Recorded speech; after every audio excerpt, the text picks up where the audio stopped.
శ్రీ గురుభ్యో నమః. ఒకసారి పరమాచారి వారి దర్శనానికి తండ్రి కొడుకులు వచ్చారు.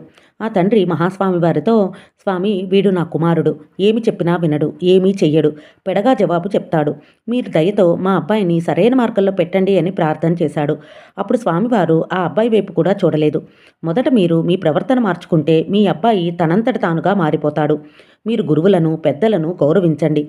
మీరు మీ స్నేహితులు, మీ ప్రవర్తన మొదట మార్చుకోండి. నువ్వు నీ స్నేహితులను కాకుండా సదాచారం పాటించే వారిని మీ ఇంటికి పిలవండి. మీ పిల్లవాణ్ణి తీసుకుని మీ ఇంటికి సమీపంలో ఉన్న కోవెలకు వెళ్ళండి. దైవదర్శనంతో పాటు అక్కడ శ్రమదానం చెయ్యండి.